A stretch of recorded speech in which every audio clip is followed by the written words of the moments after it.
IVM.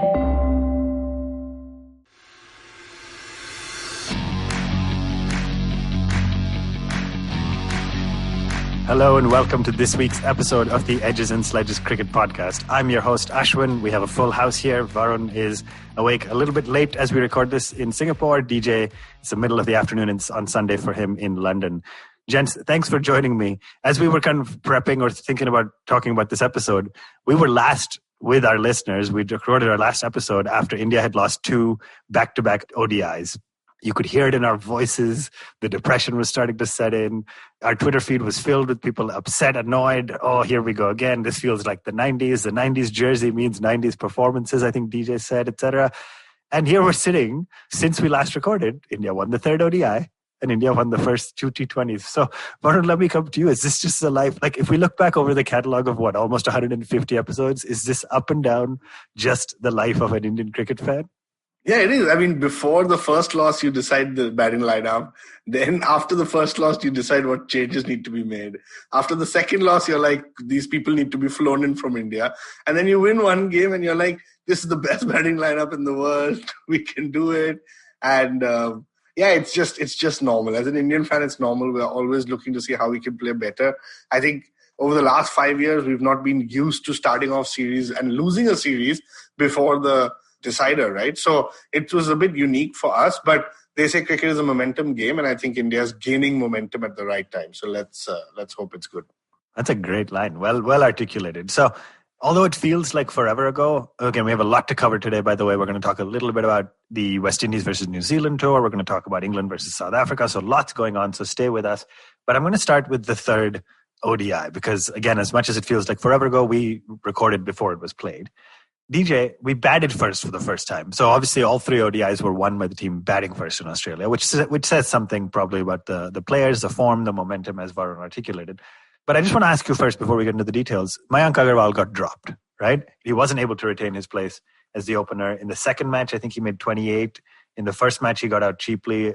He made just 22. So he got off to starts in both matches, but perished pretty quickly. Shubman Gill came in. Was that the right call in the 3rd ODI for a guy who has had such a rockstar IPL? Was it the right call to drop Mayank and bring in Shubman? It's a tough call, man. I mean, Mayank hadn't done much wrong in the first 2 games, right? He went after the bowling because we were chasing 370 and 390. So it seems a little bit harsh to drop Mayank.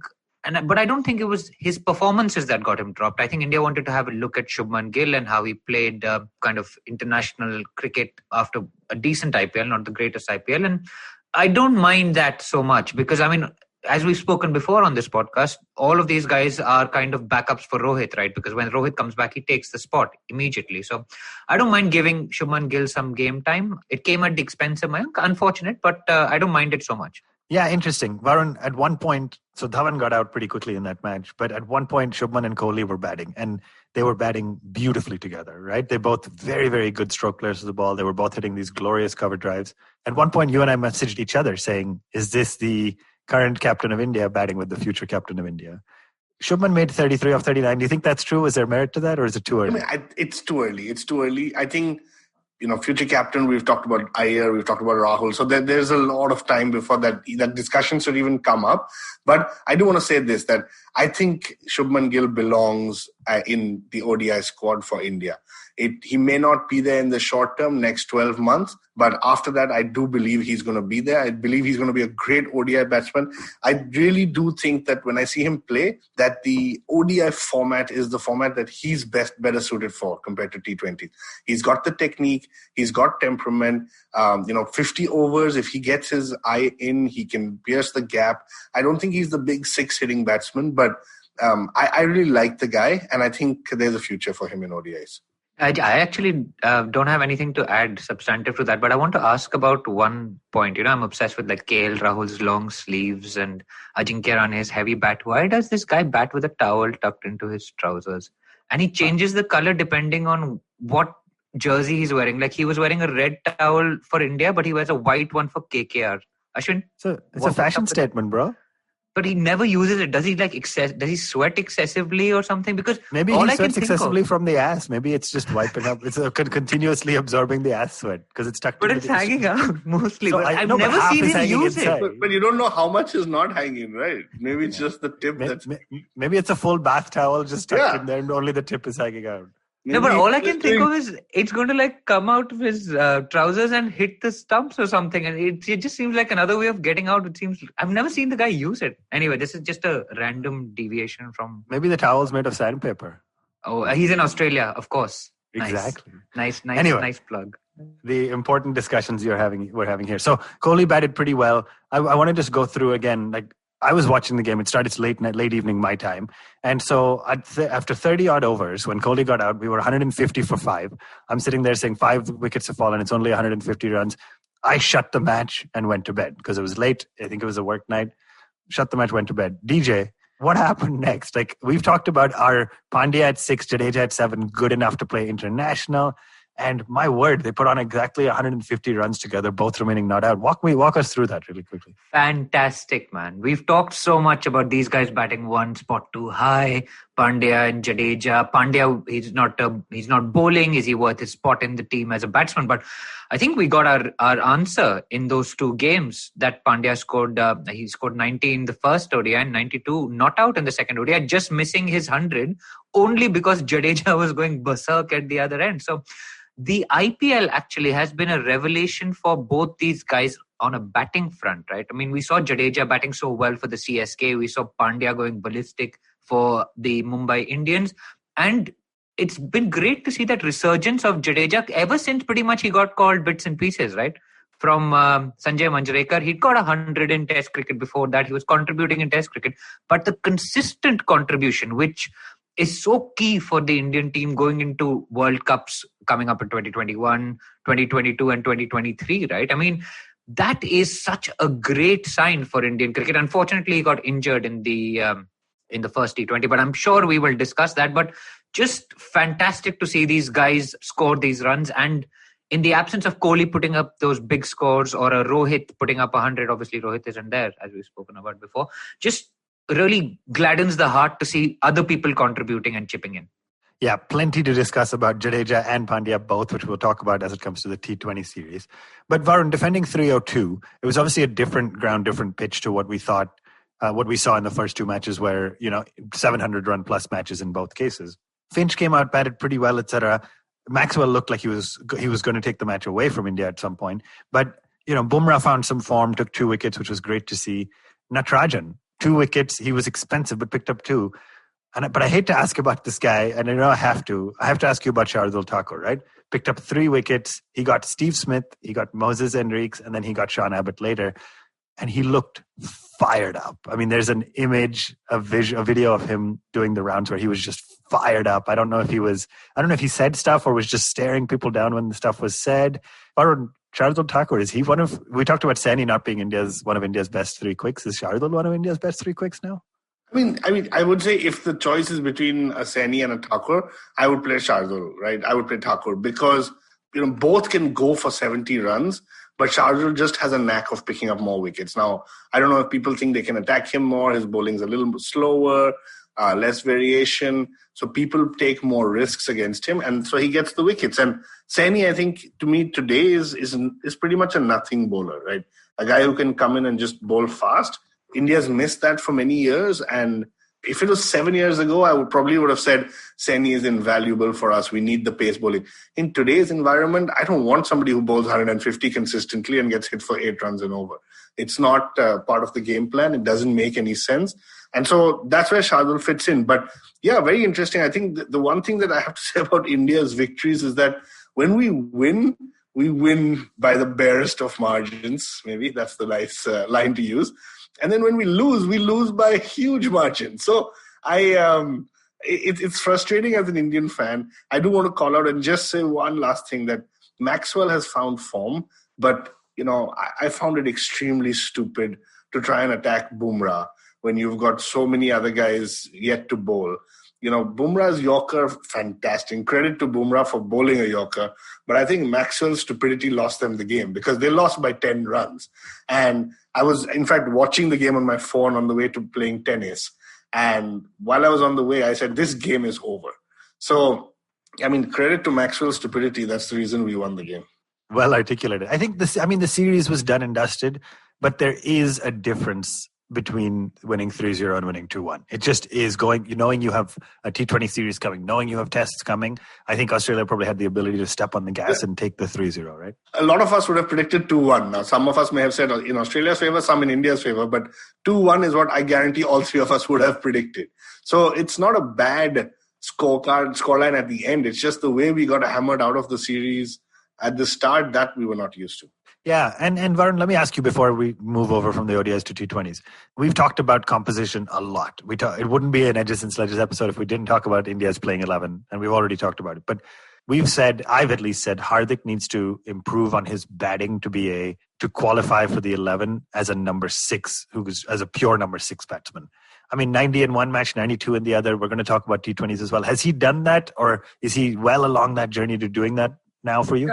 I think he is. Hardik has been phenomenal for me. He's transformed, he's evolved. I think I do want to make a point about the second T20 today. We'll talk about that later, but he's done a great job. I know DJ mentioned this at the start that we've spoken about both Pandya and Jadeja batting just one position too high. I think it's still true. I think I benchmark our team against England. They're the best in the world. And if you had played Pandya and Jadeja in the English team, they would have been batting at 7 and 8, not 6 and 7. So this is the best lineup that I feel we have. But is this the best that it should be, or a World Cup winning squad? I think there's still one probably position missing. And I also say that because for the next 3 years, we have to have something to discuss, right? So we have to have that one position to talk about.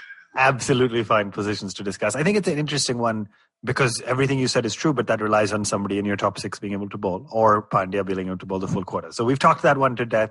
The ODI series ended 2-1 in Australia's favour. Congratulations to Team Australia. A little bit disappointing for India. More is exactly as Varun said, more about the margin of losses. But we dusted off, moved on to the first T20 that took place in the Manuka Oval in Canberra, and India batted first. Now, T20s, DJ, you have been very, very critical, and justifiably so, about India's strategy when it comes to T20s, right? Feels like we have an ODI strategy. We don't take advantage of the power play enough. We don't play a completely different squad, etc. So a couple of things happens in our T20 side, right? Rahul got promoted to open in Rohit Sharma's absence. We persisted with Dhawan. Kohli came in at 3. Samson batted at 4, which was an interesting new move. They played Manish Pandey at 5. I know you have been critical saying Manish Pandey is more of an ODI player. And then from a bowler standpoint, Natarajan got his look in. Shami played. Bumrah got rested. Obviously, he was rested for the T20 squad. So a lot there. Let me specifically ask you about the openers. Dhawan, you've had a good IPL. You were very critical of him before in the T20. Doesn't belong in the India's T20 setup. And Rahul has sort of evolved his game to become a run-a-ball or maybe like a 115, 120 strike rate batsman. Were they the right choice to open in the T20? At this stage, I think they are, right? But the question arises, what happens when Rohit Sharma comes back? Because he walks into the T20 side as well. And Rahul is going to open in the T20 game. So I suspect Shikhar Dhawan sits out. So he's not our first choice. But I think Rohit and Rahul will definitely play. Because Rahul also, because he's made himself indispensable by taking on the keeper role, right? He's been neat, I have to say, as a keeper in this series. They haven't noticed him dropping things or missing stuff. He's been quite quick behind the stump. So, do you think he was the right? Sorry to interrupt. Do you think it was the right call there to keep ahead of Samson, given that Samson was in the 11? I think they see Samson as a guy who comes in and accelerates in the middle overs, like he plays for the Rajasthan Royals. I think he bats 3 or 4 for the Rajasthan Royals as well, and that's why he's got all his runs. Iyer didn't play the first T20, right? And that's the spot that Manish Pandey took. Yeah, hey, sorry, I was asking about Rahul behind the stumps. Given that Samson was playing, was it the right call to play Rahul behind the stumps? Is that because you think Samson is not guaranteed of his shot in his spot in the side? That's why they're sticking with Rahul? Very interesting question, actually, because obviously Samson can keep. He is an excellent fielder, other than the 4 overthrows he let go in the first T20, and he took that brilliant catch. So I suspect we are getting into territory that England has, right? Like with Johnny Bairstow, Joss Butler, Ben Foakes. They have like 5 keepers, I don't know, at one stage. Everybody was fighting for the gloves. And Johnny Bairstow specifically came out and said, I want to keep wicket. And I think Rahul is now in that stage because he's keeping wicket in the ODI game. He doesn't want the gloves to be taken away from him because it kind of ensures his spot and puts it beyond doubt. And Samson is making his way into the team. And I think because Rahul is the incumbent, he's going to do it purely as a batsman, right? And I think that is the issue that Samson is facing. So fair enough, Rahul is the incumbent. He's done a decent job.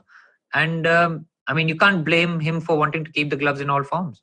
I think it's a good thing for Indian cricket because if Samson and Pant have to make it into this playing 11, they have to do it on the batting. So there's no excuse to say I'm a slightly better wicket keeper.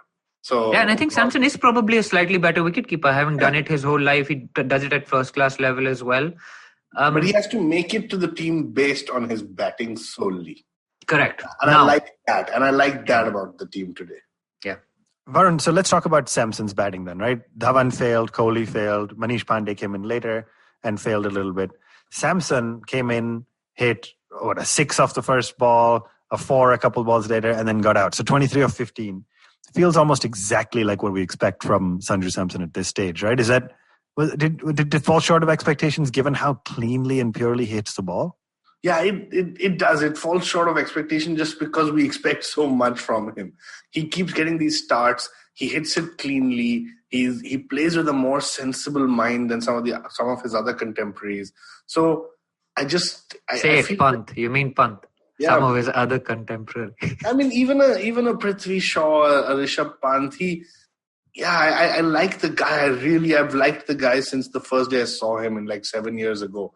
But unless he goes out and gets a few 60s or 70s in T20 cricket, it's not enough to just keep hitting 15 of 10 balls and getting out to a rash shot. It's just not enough. But it's the nature of his game, right, Varun? It's that high risk. He hit the maximum number of sixes, I think, after Ishan Kishan in the IPL, right? Because he hits the ball so much in the air. He gets out also doing that because he's taking more risk. He's going to get out, right? And it looks so pretty, but when it doesn't pay off, it's... But the thing is, I think, again, like in the 13th over, 14th over, there is no reason to take that much risk. India's strategy is also that, with Pandya not bowling and Pandya Jaddu playing at 6 and 7, like we mentioned, you need your guys to bat a little bit more sensibly. And that's when, unless Shastri and Kohli have told him, doesn't matter, do what you want. I don't believe they've said that. I think he needs to, he's a very good player. He just needs to find a little bit of rhythm to get some big scores. Because 6 months later, if you were to look at his scores and they average at 18 and at a strike rate of 160, it doesn't mean anything. Yeah, fair enough. So, unfortunately, Samson didn't do too well. Manish Pandey didn't do great either. It was looking pretty ominous for us again, having lost the first two ODIs. And then we've talked about him a little bit. So let's talk about the bits and pieces player as coined by Sanjay Manjrekar. But walks in at 92 for 5 with 6 overs left on the board. You're thinking, okay, if we can get to 130, 140 at this point, it'll be just about salvageable, maybe give the bowler something to defend, but probably not enough. And and of course, if you haven't guessed it yet, I'm talking about Yuzvendra-Jadeja, builds a phenomenal partnership with Sundar. He actually made 44 off 23 balls, hit 5 fours and a 6. DJ, talk to me about that innings, right? Midway through, he started hobbling. His hamstring looked like he may not be able to carry on. He could barely run. And yet, this guy who we've all criticized a little in the past just showed up with the bat again, continuing his great form after the third ODI. Yeah, and he made it into the team, which was the first hurdle for him, right? Because there's the argument that he's not a great T20 player and maybe we should have played another player in his and we were also playing Washington Sundar, so there was the argument that maybe Jadeja should not play. I just think he has now hit that vein of form. He's got his rhythm when he bats. He knows where his scoring areas are. He knows he can do it. And I mean, he was called a rock star way back in 2008 by none other than Shane Warne at the Rajasthan Royals, right? He's kind of underachieved a little bit. Maybe it's because he's seen as such a big team player and he goes and throws his wicket away in T20 cricket. But when it's mattered, if you think about it in the last few series, when it's mattered, who's shown up? In the World Cup semi-final, the only guy who kind of accelerated, score all those runs. I mean, that inning stands out so clearly in everyone's mind. You also saw it in the third ODI. And again, this guy on one leg pretty much until I think it was the 17th or 18th over where he went for a single and he seemed to pull up with his hamstring, or at that stage it looked like cramp, but he's worked out his scoring areas. He hits through cover, he hits over mid-wicket, he times it beautifully, he runs really well between the wickets as well. He's got good hands, he's got that amazing celebration that we saw come out in the third ODI. So I'm really pleased with seeing Jadeja's batting develop. Maybe it's because of the pressure by a Krunal Pandya or an Akshar Patel, where he's realized he needs to go to that next level in limited overs as well. He's already a premier test all-rounder. I think he's number 3 on the list, right, for the ICC test all-rounders. And now he's upped his game in limited overs. So brilliant innings. And then the big talking point. So I'm going to come back to you on that. Before we get into this, can we just talk about the team selection? Okay. So India has gone into the T20s and India has left out Yuzvendra-Jadeja. Not only their match-winning kind of bowler in T20 cricket, RCB's match-winning bowler. And they have left him out for Washington Sundar, right, who apparently is an all-rounder and can open the bowling. But just think about this. India has walked into the first T20 having lost the ODI series with 2 bowlers who are not wicket-taking bowlers, right? Yeah, Jadeja and Sundar are your 2 spinners, right? So they're relying on Shami, Natarajan, and Deepak Chahar to do the wicket-taking. And yeah, very important point that Chahal was not playing in the first T20, or so we thought. So at 19.2, the ball bounces, hits Jadeja's top edge, hits him on the helmet, and nobody thinks much of it. 19.3, they get, I think they get a single, then Sundar gets out, and then 19.4 and 19.5, Jadeja hits 2 more beautiful boundaries off Mitchell's start. Everybody goes into the dressing room. By the way, Jadeja is struggling very badly with a hamstring injury, right? Like we saw it, all the commentators, a lot of people were talking about how he may not be able to bowl without, because of his hamstring injury. He could barely walk, he definitely couldn't run, etc. But he was hit on the helmet in 19.2. Varun, what happened in the dressing room?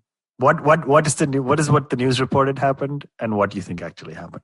I mean, the news reported that he got hit on the helmet and he got a concussion. I think what actually happened is that Kohli and Shastri were like, we've dreamt of this moment where we can replace a like-for-like cricketer and get a match-winning bowler after a great match-winning performance by the bat. So there was a lot of chaos, right? So Jadeja, I think, let me give you my take on this, and it'll be great to get both of your take as well. I think at 19.2 when Jadeja got hit, the point is, if it was such a bad hit on the helmet, somebody should have come out. Somebody should have checked him. And maybe it's the umpires who should determine that. Maybe it's Jaddu himself. Or maybe, DJ, you play a lot of cricket. Maybe you don't know in that moment, right? I don't play enough cricket to be able to know that. Maybe adrenaline takes over. You're like, I'm going to do this for my team. So I got hit on the head, but it's not a big deal. So I think what should have happened is if you got hit on the head, somebody should have come out to check you. But the fact that nobody did, and then you went on and played the 4 balls, I think something angered Australia when they suddenly realized that Jadeja's been taken off the field and there's a new concussion substitute. And so I think that it's interesting because Langer was very angry with the match referee at that point because and when we were watching it on TV, we felt like he's questioning the fact that Jadeja may have got a concussion. And I think it's fair to say that I don't think the Australians are questioning that. And Finch came out, Enriques came out. Everyone came out and said that, we're not questioning that he should be taken off because he did get hit in the helmet. And they were more questioning what is like for like mean and how can Chahal replace. So I'm going to stop there, but yeah. Yeah, let's talk about both parts quickly, right? And this is going to be an important talking point for this episode. But DJ, the first part, was it a concussion or not, right? I think there's merit to what Varun is saying, that he was hit on the helmet, but he didn't ask for medical attention immediately, etc. There is also a lot of truth to the fact, like, remember Steve Smith, when he was the first ever concussion sub, was diagnosed with a delayed concussion. It was not diagnosed as a concussion at the time. Overnight, it got diagnosed as a concussion. So there is scientific basis to say, hey, he got hit in the helmet. He was a little shaken up. He shook it off, hit 2 boundaries. Like people are saying the fact that he hit 2 4s after he got hit on the helmet means it wasn't a concussion. And I don't think that's scientifically necessarily accurate. It's possible, but it's not necessarily true that because he hit 2 4s. So let me ask you a pointed question. Is it problematic that the Indian team doctor is the guy who has to diagnose him with a concussion? Like, should there be a neutral medical expert to diagnose him with the concussion? Because this is where it gets gray, right? Is the Indian team doctor could have chatted with Kohli or Shastri in the background and said, hey, he can't pull because of the hamstring, so just call it a concussion. So is that the issue here? So there's a few things. I think that there's a lot that went on in that last over, right? So Mitchell Starc is one of the quickest bowlers in the world. He bowls a bouncer. Jadeja top edges it hits his helmet, and it goes to the edge of the 30-yard circle where Moses Henriques drops it. But it carries a long way. He's taken a proper hit there, right? He goes to the other end. He's no longer on strike.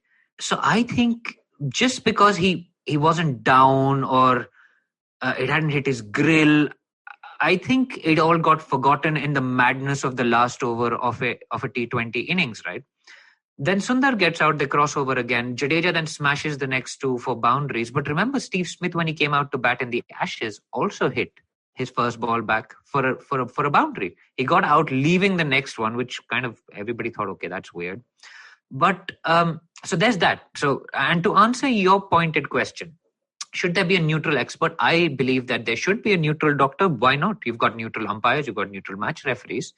The issue with all of this is that it happened so late in the innings, right? If it happened in the 16th over, I suspect it would be a totally different story. If it happened before his hamstring, it would have been a totally different story. But the fact is that concussions can come on 30 minutes later. They can come on a day later. So I don't think the Indian team could have rushed Jadeja out onto the field. The question then becomes, should he have just got a substitute for the hamstring injury, which was first in time? Or should he have got a concussion substitute? Now, there are neutral umpires and neutral match referees. The match referee's decision is the final decision. That's why we saw David Boone talking to Justin Langer. Justin Langer, interestingly, was very animated because I suspect Aaron Finch wanted no part of that, being part of the RCB setup. Anyway, that's a slight deviation from the topic yet again. So like for like, Jadeja would have bowled 4 overs. Chahal came in, fine. Who else would we have replaced him with? The question is... Okay, DJ, so sorry, let's pause there. Your take is it was a concussion, maybe a medical... It could have been. A neutral... Yeah. But there's not enough reason to believe that it was a hamstring injury disguised as a concussion. Varun, let me come to you for the like-for-like question. Okay? You look at the squad, Jadeja is an all-rounder. He plays in the role mostly to bowl, but he bats also. I looked at the squads the day after this happened. There are 3 designated all-rounders, if you will, in India's squad. The other 2 are Pandya and Sundar, who are already playing. So if you're bringing on a concussion sub, you can't bring on a batsman because Jadeja is in your team to bowl 4 overs. So, I mean, the alternative was for us to bring on Bumrah, which I don't know if Justin Langer would have enjoyed any more. Would have been fantastic. I never even thought of that. Yeah, but that's what they said, right, in the press conference. Yeah. Like, who else? Shastri and Kohli said that in the press conference. They should be thankful we didn't bring Bumrah in. Yeah, I mean, you could have brought on a bowler. And so it was the logical choice. You have to bring on a guy who's going to bowl 4 overs of spin, right, Varun? They should have bought Bumrah. My mind is blown. They should have just, oh my God. That is a great response. No, I think he wasn't in the squad, right? He's been rested. He's in the T20 squad. He was not playing. Yeah, he's in the T20 squad. Playing. That's why he's not playing the India A, Australia A practice match. But anyway, go ahead, Varun. Yeah. No, I think what happened is Justin Langer just got angry because he knows that India made a mistake by leaving out Chahal. And you can understand Langer's upset and he is irritated and, because it feels like India set this up beautifully, right? Get Jadeja to bat at a strike rate of 200 and then get Chahal to bowl. I mean, this is the best all-round performance the world has ever seen since the day cricket started, I would almost assume, right? Like, get strike rate. His figures, Jadeja's best bowling figures in T20 internationals were 3 for 48. Chahal took 3 for 25. So, yeah, exactly. So that's what I'm saying. But in that game where Jadeja took 3 for 48, he did not hit 44 at a strike rate of 200. So this is the greatest all-round performance ever. And I think India just acted fast, man. I mean, you can't say we planned this because if the hamstring injury was there, then unless you're telling me Kohli and Shastri sent a message in the 19th over that Jadeja top edge it onto your helmet so that then we can count you as a concussion substitute and then take you out. If that happened, then I think they deserve to do that well. But the question is, should he have had a fielding substitute who didn't bowl, like a fielder. Yeah, I mean, look, because we only had 4 bowlers. You talked about the team composition, right? Kohli would have had to bowl. But again, this is where you're going back into the debate on was he concussed or not. And my hope is that we don't get into that debate because we trust that decision, right? So anyway. And even the Australians have said that. Even the Australians have said, we trust, like Aaron Finch came out and said, you don't argue with a medical expert. So nobody's questioning that. It's that like-for-like replacement. And I think India acted fast. India acted smart. It's within the rules. Sure. I mean, if he had got top edge and it hit his shoulder really badly, and then, his shoulder and his hamstring is a problem, you can't get a like-for-like replacement. But it hit him on his helmet and he was dizzy, and Kohli came out and said he was dizzy. And yeah, man, I mean, this is the highest level of cricket being played in the world. You have to assume they're not lying in the dressing room and Jadeja's not faking that he's feeling dizzy and stuff. So, but also you take every advantage you can, right? You've seen England send out these coded signals. You've seen like the Monka debate. So you take whatever advantage you can get. And maybe somebody in the team thought, okay, he's been hit on the head. We need to test him for a concussion in any event.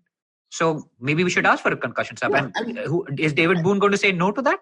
And what I'm saying is, let's be fair, right? Because in a situation where Pat Cummins was being rested and you had Marcus Stoinis get hit on the head in the same thing, and then you say, all right, guys, he's gone in and Pat Cummins has come out to bowl.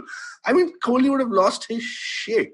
So, absolutely. But also remember, this is the team that has had a player pass away from being hit in the head. Yeah, agree. Yeah. Also, the first ever concussion sub was theirs, right? Yeah. So I think it's super important. Let's be clear, though. The bowling delta between Cummins and Stoinis is much greater than how India sees the bowling delta between Jadeja. Yeah, Jadeja gets selected purely for his bowling in many situations. So yeah, it's a good example, but I think it's not that much of a. I think it's less worthy of justice.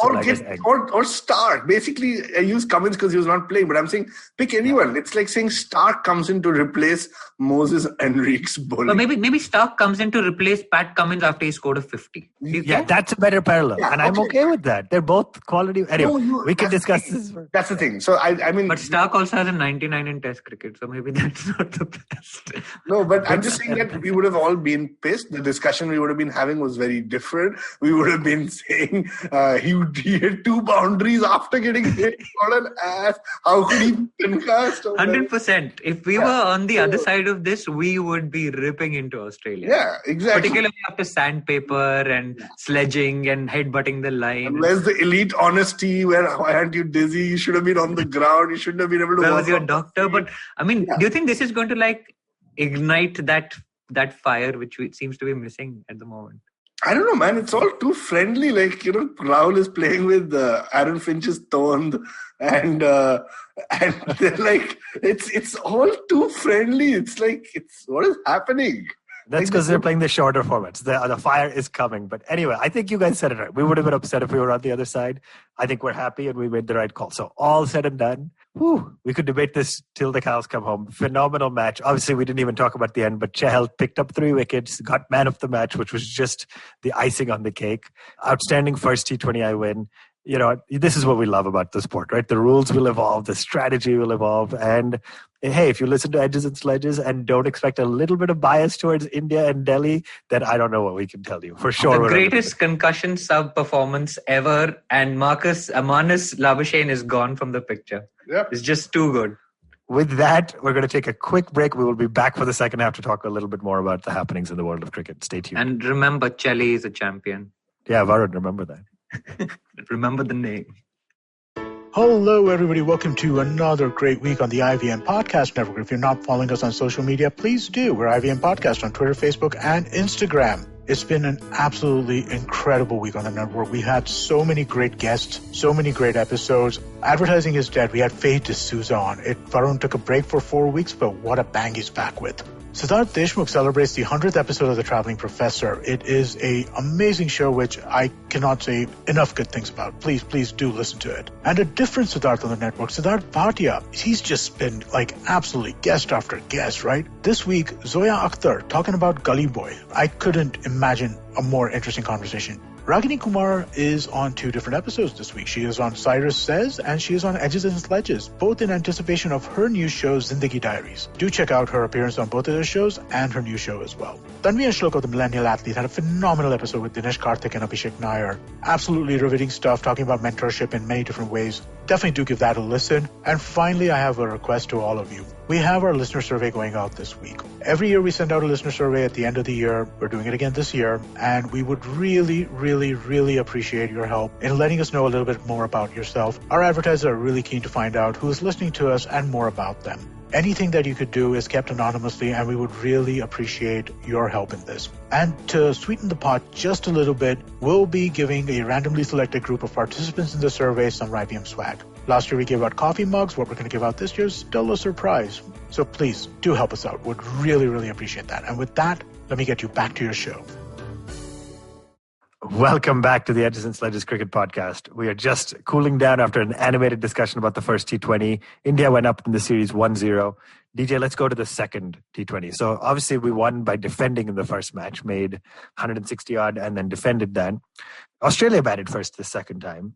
Matthew Wade came out to open, not just Matthew Wade was obviously wicketkeeper, but also skipper in this match, right? Because Aaron Finch did not play. So let's talk about the Aussie innings really quick because I want to spend more time on the Indian innings. But Natarajan bowled beautifully again, picked up 3 wickets in the first T20, 2 in the second. So really happy to see that guy. Phenomenal story. But Wade came out and made a blistering 58 of 32. Is Dwayne Wade going to get a huge IPL contract the next time around because of this knock? Who's Dwayne Wade? Dwayne Wade's a basketballer. Matthew Wade. I'm sorry. You mean Matthew Wade? Matthew Wade. Are you stealing water player jokes now? Is this what's happening? I think you need to copyright those. Anyway, so Matthew Wade, he was dropped also by Kohli. What's up with Kohli, man? He can't seem to take a catch. But then he got run out, right? Just before you talk about that, did you see there's been a tweet that's been highly controversial where somebody tweeted, the only thing I'd be worried about now is the baby coming into the Kohli household because what if they drop him? Oh. And it was not acceptable, highly controversial. Anyway, keep going. Mean, man. Well, it sounds like an Aussie fan. But anyway, Matthew Wade looked like he was in great form. He was smashing it everywhere. The Indian bowlers didn't really have a response. But then Steve Smith sold him a complete dummy and ran him out. Kohli dropped the catch, but we got the run out. So I think Kohli was just flinging it in anger at the keeper, but it turned out that both batsmen were in the middle of the pitch. And so that was good. Natarajan, fantastic, man. There was an argument for him to be a man of the match in the first T20 as well, I think. But I think people just wanted to add fuel to the fire by making Chahal the man of the match. But an outstanding find, man, Natarajan. I know we saw him in the IPL, only took 16 wickets in 16 games. But, I mean, the thinking behind his bowling is brilliant to watch. He bowls those cross-seamers. He bowls a bouncer. He's not the quickest in the world. He's around the 135 mark. But a clever bowler who's come up bowling Yorkers, playing the shorter format. And, I think he's definitely pushing the incumbents for a permanent spot in this team, particularly with all the T20 World Cups coming up, right? So really great to see him. And but the pitch looked great. These guys just smashed it everywhere, man. Like it looked like they were going to get 200. They fell just a little bit short. Okay, so 194. Varun, we're chasing 195. Again, this match was middle of the night for me, so I didn't get to watch the Aussie innings, but I did tune in for the Indian chase, which shows you how much of a believer I am that I thought we could chase 195. But similar squad. Let me first ask you, was it unfair on Manish Pandey? Yes, he underperformed the first T20, but after one innings to drop him and bring in Iyer ended up being at the crease to see us through. But is that unfair on Manish Pandey, or is it just me being biased because I'm a fan? I think that's the story of Manish Pandey's life. You hit a good innings, you get dropped the next one, you wait a year, you come back for one innings, you don't perform. So, I mean, both of you know my view. I don't like Manish Pandey. And yeah, it's harsh. It is harsh on him, but it's just the way it is, man. Like, I don't see how Manish Pandey is going to be a part of this ODI squad, especially now that, the T20 squad, especially now that you've brought in a Samson from middle over acceleration. So it's harsh on him, but that's just the way it is. He also had a horrible first T20, man. He didn't get runs, dropped a catch. Yeah, what I was surprised by is that how come so many players are getting injured on both sides, right? Like, where did he pick up an elbow injury enough to like take him out of the game? So, they've said that he's been dropped because of the elbow injury, but just something seems odd. So let me ask you before, because I talked to DJ about the openers in the previous match. In this case, Varun, Rahul and Dhawan opened again. 2 overs, we were at 8 runs or something. It looked like they were just nurdling the ball a little bit. And then there was a free hit that sort of unleashed Rahul. He hit it over extra cover for 6. And then the boundaries started flowing, right? Rahul ended up on 30 of 22. Dhawan anchored the innings, basically made 52 of 36. That was sort of the perfect knock that's what you want from these openers, right? Striking at 135 to 145 in a chase where you need to be at 150 plus. Did they play was that the perfect knock from the openers? Yeah, it was. And I mean, I give credit to Rahul, right? I mean, he's just been fantastic. And to come in, open the innings, play at 136, he got the momentum going for the Indian lineup. And I think if you think about the last 4 years of Indian T20 cricket, the problem is your number 1, 2, and 3 all got a strike rate of about 120 generally, right? And that's not going to win you the game. So I think Rahul at the top, Samson coming in, these are very good additions that the team has made, because you do know that the team has to still have Rohit and Kohli in there, and the team will bat around them. But if you get some explosive guys to play with them, suddenly India looks like a very different team. Yeah, well articulated. And then let's talk about the finish. So Kohli actually made 40 of 24, looked outstanding. Daniel Sams, the man we love to hate, the Delhi Capitals quick bowler who got played ahead of Sandeep Lamichhane, didn't play well at all for Delhi in the final as well. He got Kohli out. Congratulations. It was his debut, by the way. Got his first international wicket was Virat Kohli. So we know how much the Australians are obsessed with Kohli, and we've been hearing it nonstop. I mean, the commentators just feel like they're obsessed with him. But then he came on to bowl the last over, and you had Hardik Pandya with Shreyas Iyer at the crease. First off, brilliant running, right? I thought the two of them ran between the wickets magnificently, made lots of ones into twos. Shreyas Iyer pushed hard.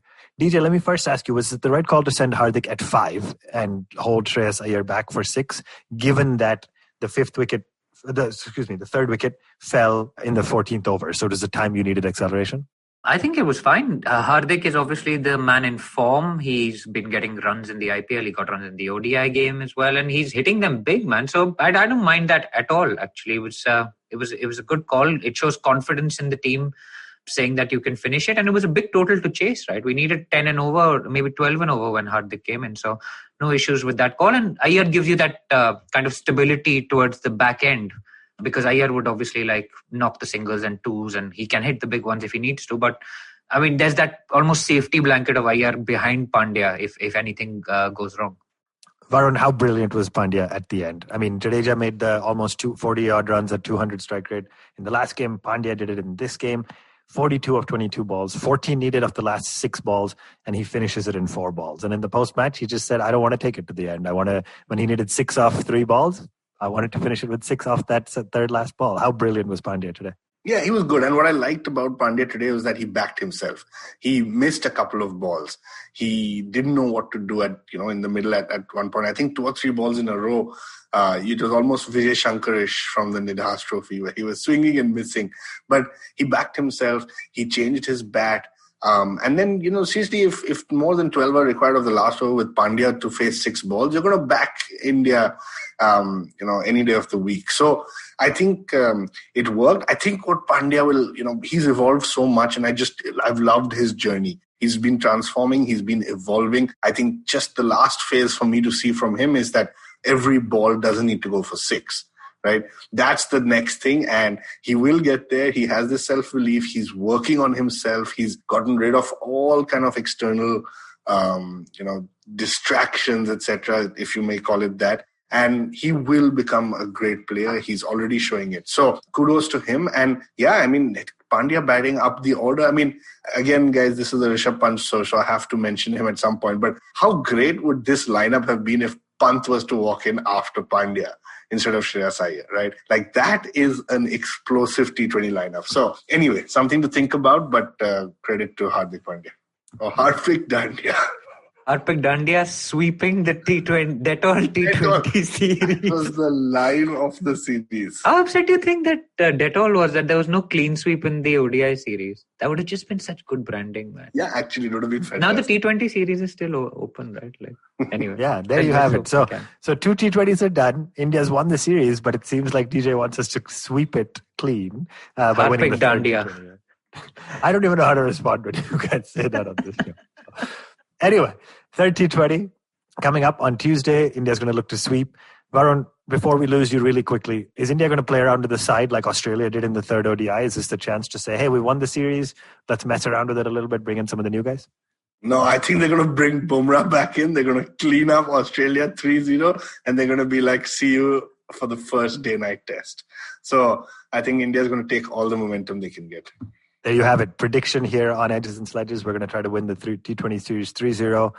I wouldn't have predicted that, honestly. On paper, I think India is a weaker T20 side than Australia, but they found it. They made it work. Yuzvendra-Jadeja, the one player in the first match, played brilliantly with both bat and ball, and that took us home. DJ, anything to add? Yeah, can we just acknowledge that we've been so critical of India playing T20 cricket, right? I mean, there was an episode titled, Why is India so bad at T20 cricket?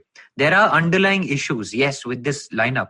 But we have now a 10-match unbeaten streak. We have the Australian record of 12 games unbeaten in our sides. I mean, they must be doing something right, dude. I mean, I don't know. We play around with the team, but somehow we've got 10 wins on the bounce. We've beaten New Zealand 5-0. We're 2-0 up against Australia as well. So I think we should acknowledge that we're doing decently in the T20 series as well. Absolutely right. But the way cricket works, we're all now ready, excited to pivot to the test match format. So we've gone longer than I thought. DJ, we'll try to keep this last section pretty quick.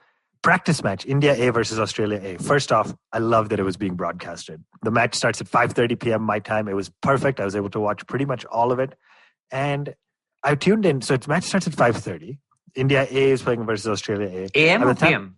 PM. Perfect time. I got to watch the evening. Good time for you. Sure. Yeah. Most of this is horrendous for me. The practice match starts at midnight for you, which is obviously not great.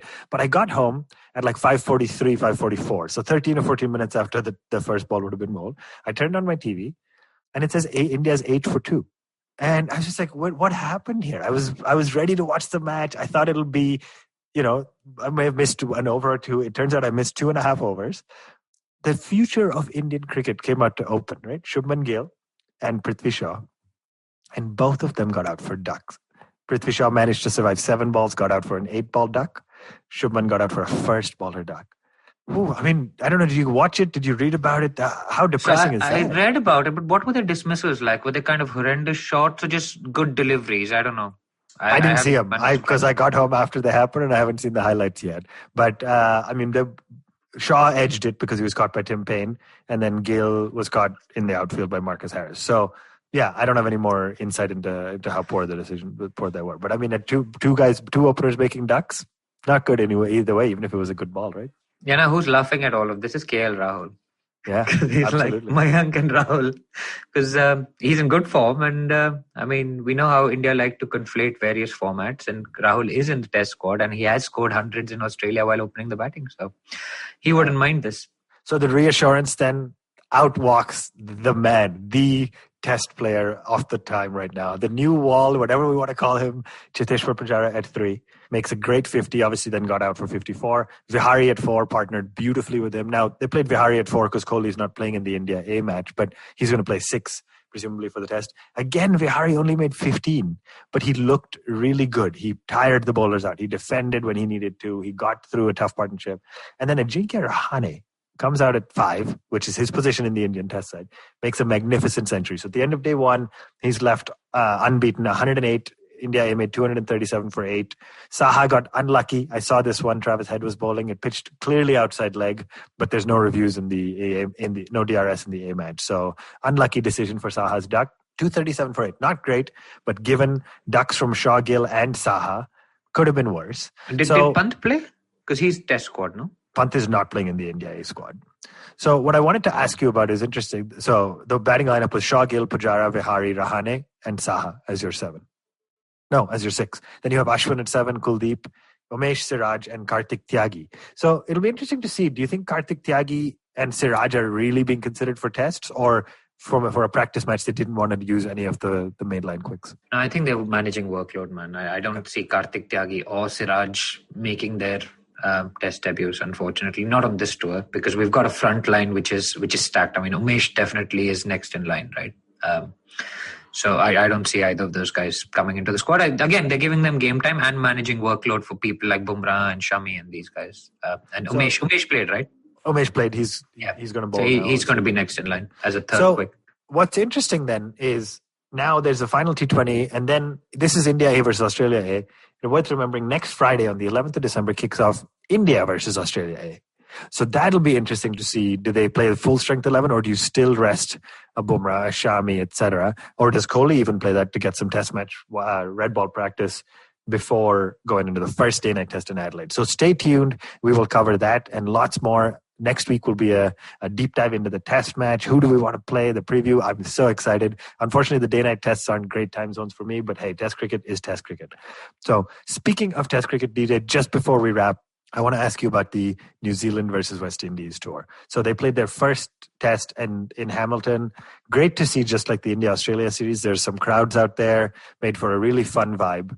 I mean, there's only one real talking point in this test match is Kane Williamson, right? How does this guy so consistently do so well across all three formats? I mean, he did have an outstanding IPL by any standards. Then he just walks into the test team, makes 251 against the West Indies bowling lineup that, again, got Kemar Roach, Shannon Gabriel, Jason Holder, Alzari Joseph. So it's not a weak bowling lineup by any means. And this guy made the 251 look so easy. Is Kane Williamson fighting for top spot among the Fab Four even? Oh yeah, and remember, I mean, the pitch that he scored that 251 on, you couldn't tell the pitch from the rest of the ground because there was so much grass on it. So when they put the picture up for that, it was absolutely like cows are going to graze on this, and there were all those jokes roaming around on Twitter. But I watched; it wasn't a bad time zone for me. So the first session starts at 10 p.m. So I watched the first session, went to sleep, and then I had some noisy neighbors over the weekend. So I got woken up at like 3 o'clock at night, and I couldn't go back to sleep. So I opened up it was being telecast on YouTube for free, right, in the UK. So that was great. So I just opened it up. I started watching. But this guy, I mean, he plays the ball so incredibly late. Technically, I think he is the top batsman in the world. And I'm going to get some hate for this because, I mean, there'll be the Kohli fans. But and Williamson hasn't done that great in India against India in Test cricket. But, I mean, his technique against the moving ball is just incredible. Like, there were times I thought that the ball was through him, and he's played it with soft hands. And these are serious bowlers. You've got Kemar Roach, there was Gabriel, there was Alzari Joseph, there was Jason Holder. I mean, this is not a joke bowling attack. And on that track, just fantastic. Just incredible to watch that. But yeah, I think he's actually the top test batsman in the world technically. There may be Steve Smith with more runs, Kohli with more runs in all conditions. But technically, just in terms of being a purist, I think Kane Williamson is a beautiful batsman to watch. Just amazing. Yeah, and this is, I don't think I can add any more. It was really well said. But this is the disappointing thing about New Zealand, just by virtue of their board scheduling and their geography and location. They just don't play as much test cricket, right? So Kane Williamson averages 52.5 in tests, which is fantastic. I'm trying to just pull up really quickly where Steve Smith is. But Kane Williamson, again, 6,700 test runs, but he's only played 81 matches, right? He's only gotten a chance to bat 141 innings. Steve Smith, on the other hand, has 7,200 test runs. Actually, he's played 73 tests, so similar. But the key thing is just Kane Williamson needs to get more tests. I want India to play more tests against New Zealand. I want England, South Africa, Australia. I want all the big guys to play test cricket against New Zealand because we got to see more of this guy. So really quickly, and Williamson bats in those horrendous conditions where the ball seams and swings all over the place, right? At least in the first innings. But Steve Smith gets like the MCG where it's dead and the SCG where it hardly does anything. So, absolutely. Yeah. So before we wrap, West Indies batting, unfortunately, right? So the New Zealand team made 519 declared. West Indies got all out for 138. came back on, got all out again for 247. Some saving grace with a fantastic lower order partnership between Jermaine Blackwood, who's stepped up a few times in the past couple of years for the West Indies, and Alzarri Joseph, who frankly I didn't even realize could bat this well, but made a great 86. But I mean, it's always disappointing to see a side lose by an innings after following on in such a dramatic fashion, right, DJ? Absolutely. So I'll tell you, I talked about my noisy neighbors, right? I went to sleep at 12 o'clock and Holder and Blackwood were at the crease at lunch. And then I was woken up at 3:30 or so and Holder and Blackwood were at the crease, but in the second innings. Jeez. Oh my goodness. That's impressive. I stayed awake till Holder got out. He got out of a no ball. And then 3 balls later, he was LBW. And I'm just like, what's going on? It was just... It was incredible. I couldn't believe my eyes. I was like, I went to sleep. These guys were batting. They were 5 down. And then I've woken up or been woken up 3 or 4 hours later and it's still going. I was just like, what's going on? It's just poor, man. And Ian Bishop on commentary was making the point. The top ranked West Indian batsman in the world is Jason Holder and he's number 43. It's just... Wow. That's pretty poor, right? I mean, you had these guys like Brathwaite, you had Hope. All these guys were giving them something to look forward to in Test cricket, but that promise hasn't been translated into huge runs. Even someone like Blackwood who scored 100, Bishop pointed out that he'd only got 200s in 80 first-class matches. It's unthinkable. Like all the top cricketers just churned the hundreds out of... He was a top scorer as well in the domestic competition. So they've got a long way to go to get back to where they were in Test cricket. But New Zealand very strong at home. We saw it against India as well. So the West Indies have a mountain to climb in the remaining Test series. Absolutely. With that, DJ, I think we're going to wrap up. The last thing I just want to chat about, unfortunate to hear England touring South Africa. The first ODI was supposed to take place. It got cancelled. There seems like there's a lot of different news coming out. First, we heard 2 members of the England touring staff were found to test positive with COVID. Then it became 2 members of the hotel where England is staying. Then it became again the England touring staff. Then there were some rumors that 2 players tested positive for COVID. So the first ODI was postponed and now eventually called off. Second ODI is supposed to be played tomorrow. They haven't yet, I don't think they've yet called it off or changed anything, but pretty disappointing, right? I think where most bio bubbles have tried to stay secure, this one obviously got breached and was unfortunate for the sport. Yeah, but really hard as well. I mean, we've been hearing lots of podcasts there. We had Ragini Kumar on our podcast last week saying how hard the COVID bubble is for people. I've heard Danish Seth and Jatin, I think, on Gaurav Kapoor's podcast saying how tough it is, how staying for 2 months or whatever in the same place, looking out of the same window, going down the same road without even deviating a second, or like just doing the same thing over and over again to keep that bio bubble secure. So unfortunate. I guess it had to happen at some stage. Hopefully it's not too serious and it can cricket can eventually go on within the guidelines and all the safety protocols that have been put in place. But disappointing for fans, but it had to be done. If there is danger to life, I think that call just has to be taken. Cricket comes second. Safety comes first. Very, very well said. That's as poignant a note as any to end this week's episode. So it's a little bit long, but we couldn't help but deep dive into the concussion substitute. Just a fantastic piece of news. I think really, really fun chatting with you guys as always.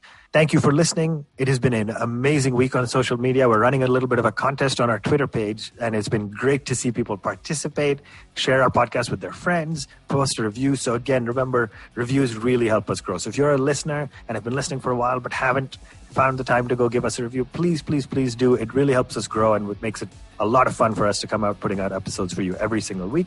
With that, as always, follow us on social media at One Tip One Hand on Twitter, Facebook, Instagram, wherever else. You can email us anytime, contact@onetiponehand.com. We hope to keep bringing you awesome episodes with great fun chat and some special guests as well in the future. Thank you very much for joining. We will see you all next week.